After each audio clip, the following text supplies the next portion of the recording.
Bonsoir à tous, soyez les bienvenus. Je suis ravi de vous retrouver sur Monaco Info. Que se passe-t-il en ce début juillet en Principauté? Vous allez le savoir dans ce sommaire. Il était attendu et il est arrivé vendredi dernier, le fameux pass sanitaire, le Graal notamment pour les amoureux de voyage et de sorties sportives ou culturelles à travers l'Europe. Nous irons au centre de vaccination pour aller à la rencontre de ces nouveaux possesseurs de pass sanitaires dont vous faites peut-être partie. Les enfants du pays ont désormais officiellement un statut, ce qui n'était pas le cas auparavant, et ce grâce à une loi qui a été votée en milieu de semaine dernière. Nous aurons comme invité, pour savoir ce qu'elle en pense, la présidente de l'Association des enfants du pays, Géraldine Motillon. Autre invité, et pas des moindres, Jean Todt, le président de la FIA, est à Monaco cette semaine à l'occasion de la conférence annuelle de la Fédération internationale de l'automobile. L'occasion pour nous de découvrir l'impact de la crise sanitaire sur le sport automobile, mais aussi ce que pèse l'industrie de cette fédération d'un point de vue économique. Restez avec nous, vous allez le voir, c'est énorme. Et enfin, retour sur la dernière journée de la 15e édition du Jumping International de Monte-Carlo, avec la victoire de l'Irlandais Darragh Kenny. Il est disponible depuis vendredi. Le pass sanitaire est arrivé en Principauté. Juliette Rapert et Alexandra Marangoni se sont donné rendez-vous ce matin à la sortie du centre de vaccination à l'auditorium Régnier 3, avec pour certains d'entre vous le pass en main. Reportage. Hop, ça c'est votre attestation. Je vais regarder que le nom, prénom, date de naissance soit bien correct. Et là vous avez les deux QR codes. Ça c'est pour le premier vaccin et ça c'est pour le deuxième. Est-ce que c'est tout bon? Délivré sur place suite à l'administration des deux vaccins, le pass sanitaire devient la preuve de vaccination, d'un test négatif ou encore d'un rétablissement de la Covid-19. Valable en Principauté et en France pour Monaco Safe Pass et valable dans toute l'Europe et Monaco pour le pass sanitaire européen. Une bonne nouvelle pour ces jeunes qui souhaitaient retrouver une vie presque normale. Ce certificat de vaccination, en fait, c'est recommencer à vivre, reprendre la vie, recommencer à voyager, surtout pour les jeunes comme moi, c'est vraiment important. J'ai choisi de demander le pass sanitaire pour déjà retrouver la liberté de voyager un peu partout en Europe, sans avoir à passer le test PCR, etc.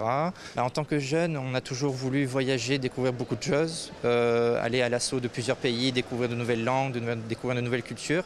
Et se faire vacciner, avoir le pass sanitaire, ça nous permet, en ces temps de crise, de pouvoir acquérir toutes ces connaissances et partir où on veut. 2 QR codes sont donnés et c'est seulement après les 2 doses de vaccin administrées que vous serez en mesure d'utiliser le pass sanitaire pour voyager sous la forme de papier ou en le gardant sur votre smartphone.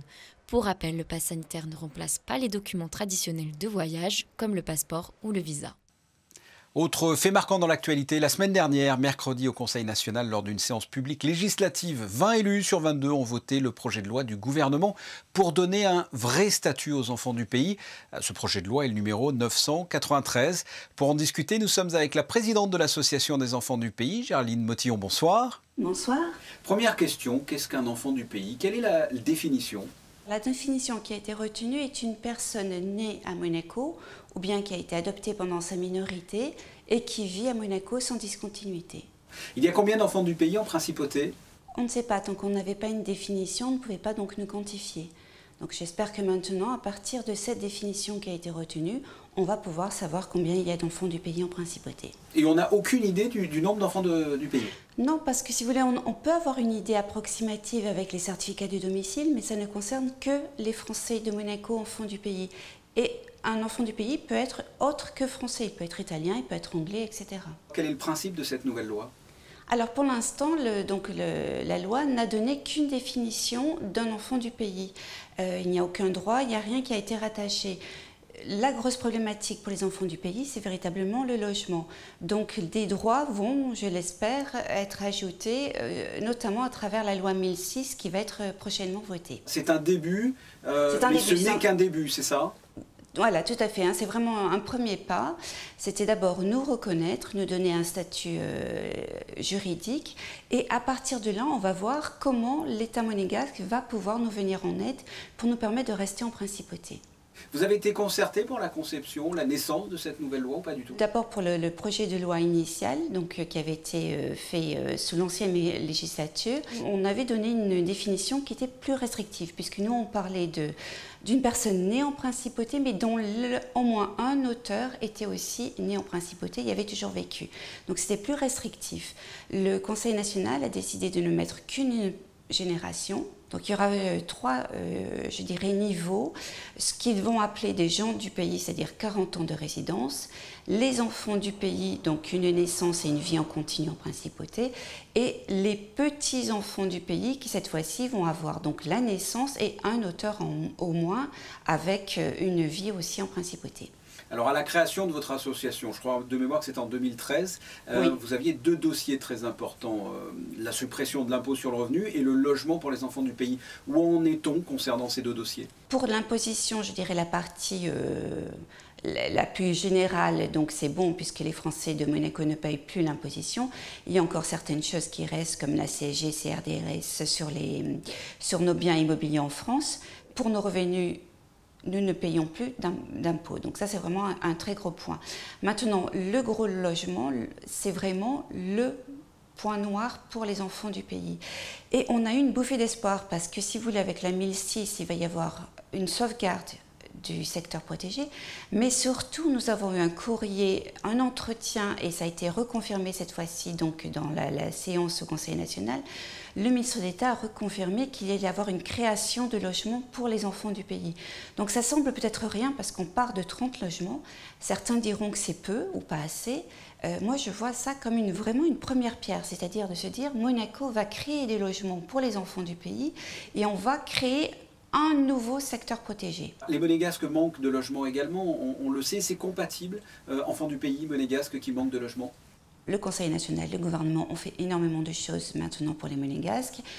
Ils nous parlent d'une fin de pénurie de logements pour les nationaux, donc c'était tout à fait normal, c'était les nationaux qui passaient en priorité. Maintenant, les nationaux devraient pouvoir tous être logés correctement, donc si vous voulez, on arrive en deuxième place et j'espère que cette volonté sera concrétisée cette fois-ci. Et pour conclure, comment vous sentez-vous par rapport à cette nouvelle loi? C'est une victoire pour votre association? Vous avez le sentiment d'exister officiellement aujourd'hui? Alors, je ne sais pas si c'est une victoire pour l'association, je pense que c'est une victoire pour les enfants du pays, parce que cette reconnaissance, c'est montrer que l'attachement qu'il y a entre les enfants du pays et Monaco, bien cet attachement est réciproque. Et donc ça, c'est très important, c'est se dire que, si vous voulez, nous aimons Monaco, mais que Monaco va vraiment tout faire pour nous garder dès à présent. Donc je crois que ce n'est pas une victoire pour l'association, c'est une victoire pour les enfants du pays dans leur ensemble. Géraldine Motillon, merci. Merci à vous. Nous retrouvons sans plus tarder Christine Datomel pour un premier point sur l'information. Bonsoir Christine. Toujours dans le domaine législatif, le Conseil national vient de déposer un projet de loi sur la préservation de la santé des patients dans les structures de soins. Bonsoir Fabien, bonsoir à tous. Oui, comme vous le savez, à Monaco, la qualité de soins est de renommée internationale. Afin de maintenir ce niveau, le gouvernement consacre chaque année près de 8% du budget de l'État aux politiques de santé publique. Et si la qualité et la sécurité des soins sont au cœur de grands projets en cours, sur le plan législatif, il n'existait pas de texte consacré aux infections nosocomiales, c'est-à-dire aux infections que le patient contracte lors de sa prise en charge dans un établissement de santé. L'objectif donc de ce projet de loi est double. D'une part, il permet de mettre en place des actions de prévention pour éviter la survenance de ces infections et d'autre part, il autorise des mesures d'accompagnement du patient en cas de contentieux afin que celui-ci puisse faire valoir ses droits. Le comité scientifique et technique de l'accord Pélagos vient de tenir sa réunion extraordinaire aujourd'hui par vidéoconférence. Une réunion qui s'est déroulée en présence des représentants des 3 pays membres, soit la France, l'Italie, la Principauté de Monaco. À cette occasion, la réalisation des activités dans le sanctuaire, le programme de travail et le budget prévisionnel pour l'année à venir étaient à l'ordre du jour. Le comité scientifique et technique a également pris connaissance de l'état d'avancement des projets internationaux financés par l'accord, des propositions de mesures de gestion élaborées dans le but de réduire les menaces d'origine anthropique dans l'aire du sanctuaire ont également été étudiées. Une seconde réunion est également prévue vendredi, l'occasion aussi de formuler des recommandations qui seront soumises lors de la prochaine réunion des parties à l'accord Pélagos, une réunion qui devrait se tenir en fin d'année. Le Stars & Bars a célébré la fête américaine du 4 juillet. Et oui, le célèbre établissement du quai Antoine Ier a fêté le jour de l'indépendance des États-Unis ce dimanche. Ce jour-là est l'occasion pour les Américains du monde entier de célébrer l'histoire du pays, son gouvernement et ses traditions. Ils étaient donc nombreux ce dimanche au Stars & Bars à venir célébrer la fête nationale des États-Unis qui commémore, je vous rappelle, la déclaration d'indépendance du 4 juillet 1776 vis-à-vis de la Grande-Bretagne. Nous en avions parlé sur Monaco Info dernièrement. L'IMSEE lance une nouvelle application. À l'occasion de son 10e anniversaire, l'IMSEE lance un outil interactif sur son site internet www.imsee.mc. Simple et ludique, cette interface présente 10 années de statistiques sur les principaux indicateurs monégasques, que ce soit économiques, sociaux ou encore démographiques. En quelques clics, vous pourrez visualiser l'évolution du chiffre d'affaires, de l'emploi et du PIB sur 10 ans, ventiler ces données par secteur d'activité, mais aussi éditer les lieux de naissance et de résidence des nationaux ou encore découvrir l'évolution des modes de déplacement des résidents dans le temps. Merci Christine, on vous retrouve dans quelques instants pour la suite de l'actualité en bref. Elle vient de fêter ses 117 ans. Je veux parler de la Fédération internationale de l'automobile, la FIA, avec à sa tête depuis 2009 Jean Todt. Et vous êtes avec nous. Bonsoir Jean Todt. Bonsoir. Cette semaine se tient la conférence annuelle de la FIA en Principauté. Quels sont les enjeux de cette conférence? À quoi sert une conférence annuelle de la Fédération internationale de l'automobile? Déjà, c'est de regrouper ce qui n'a pas été fait malheureusement depuis l'Assemblée générale de décembre 2019 qui avait eu lieu à Paris. Tous nos clubs, nos fédérations sportives automobiles dans le monde, nos clubs automobiles dans le monde, ce qui représente environ 150 pays. Mais en tout cas, on est ravis d'être à Monte-Carlo. Monte-Carlo est probablement une des meilleures terres d'accueil à laquelle on pouvait penser, compte tenu de ce que représente la compétition automobile, l'histoire de la famille princière avec la compétition automobile, l'histoire de l'Automobile Club de Monaco, donc une grande occasion de célébrer beaucoup de choses et de se réunir à Monaco. La crise sanitaire a durement touché le monde du sport automobile, ou beaucoup moins que ce que l'on peut imaginer. Quel est le constat? Vous savez, le monde malheureusement a été bloqué depuis mars 2020. Alors on a fait preuve avec nos partenaires, avec les promoteurs des championnats, notamment le promoteur du championnat du monde de Formule 1, d'endurance, des rallyes, de Formule 1. Il a fallu faire preuve de beaucoup d'imagination, de beaucoup de créativité, de beaucoup d'engagement, justement pour pouvoir accueillir ces championnats. Vous savez qu'il n'y a pas eu de Grand Prix à Monaco en 2020, il n'y a pas eu de Grand Prix de France en 2020, alors qu'en 2021, eh bien, même avec une présence de spectateurs très réduite, il y a eu des Grands Prix. Donc il faut espérer simplement que cette situation ne cesse de s'améliorer dans l'intérêt de tout le monde et avant tout privilégier la santé de la planète. La Fédération internationale de l'automobile a un rôle à jouer, j'imagine, au niveau économique concernant cette sortie de crise. Qu'est-ce que pèse le sport automobile en chiffre d'affaires et en nombre d'emplois? C'est énorme, j'imagine. La compétition automobile dans le monde génère un chiffre d'affaires d'environ 160 milliards d'euros avec un emploi qui est d'environ 1,5 million de personnes. Donc c'est absolument énorme. Et on peut faire beaucoup mieux, et donc c'est dans cette voie qu'on est engagé. Et dans la voie de l'environnement, je pense notamment à la Formule 1 ou au rallye qui utilisent une énergie fossile. Est-ce que le sport automobile et la protection de l'environnement sont compatibles selon vous? Absolument, c'est essentiel. C'est essentiel, c'est notre engagement. La compétition automobile est un laboratoire. On l'a vu avec la Formule 1, on l'a vu avec l'introduction de moteurs hybrides en Formule 1 en 2014. Tous nos championnats vont être des championnats dans les prochains mois, dans les prochaines années, avec de l'essence dite Green Fuel. Donc on travaille avec les constructeurs, on travaille avec les pétroliers pour aller dans le sens de vision zéro pollution, mais également vision zéro accident sur les routes, ce qui est un autre de nos engagements. Je voudrais justement que l'on termine par ça. Vous êtes particulièrement impliqué, parce que vous êtes d'ailleurs envoyé spécial du secrétaire général des Nations Unies pour la sécurité routière, et à vos côtés, pour vous épauler, il y a également la princesse Charlène ainsi que Charles Leclerc. C'est important, j'imagine, pour le président de la FIA, la sécurité routière.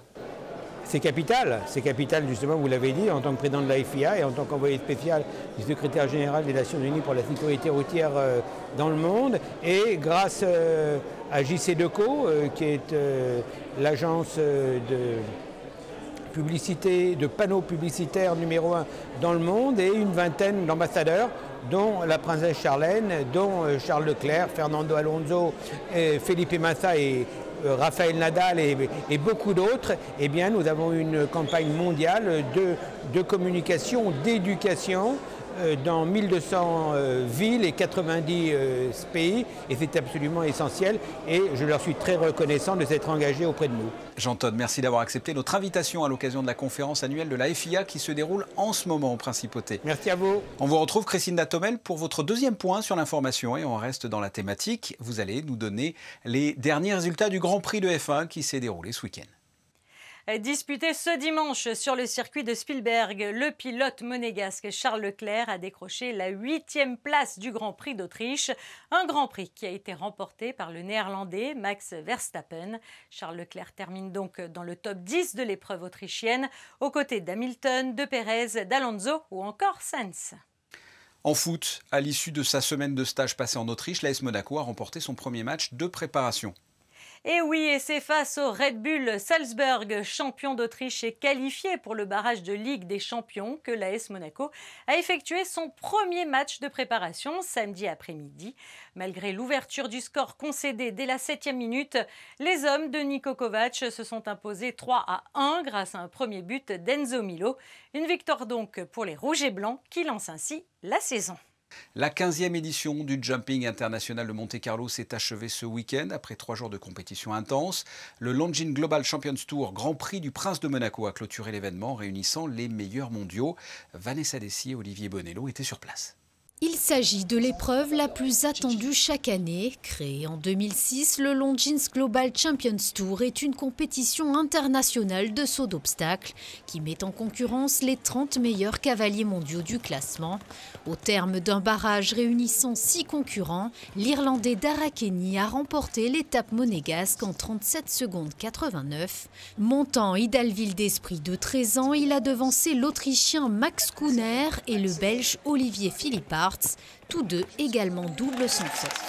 It's fantastic. I've only been to Monaco twice to jump here, so it was really nice to win this time. It's a fantastic place and I really enjoyed it. La 15e édition du Jumping International de Monte-Carlo aura réuni 80 cavaliers, plus de 200 chevaux et près de 1000 tonnes de sable sur le quai Albert Ier, sous l'œil passionné de son Altesse Royale la Princesse de Hanovre et de sa fille Charlotte Casiraghi. Le rendez-vous est déjà pris pour la 16e édition l'année prochaine. Passons aux prévisions météo. Quel temps va-t-il faire ce mardi ? Tout au long de la journée, quelques passages nuageux sont prévus. L'après-midi sera couverte, entrecoupée de quelques éclaircies. L'ensoleillement sera cependant élevé. L'usage de protection solaire est donc recommandé. Le thermomètre affichera 21 degrés le matin et 28 l'après-midi. La température de l'eau sera à 24 degrés. Le soleil se lèvera à 5h53 et se couchera à 21h16. Mardi 6 juillet, nous fêterons les Mariettes.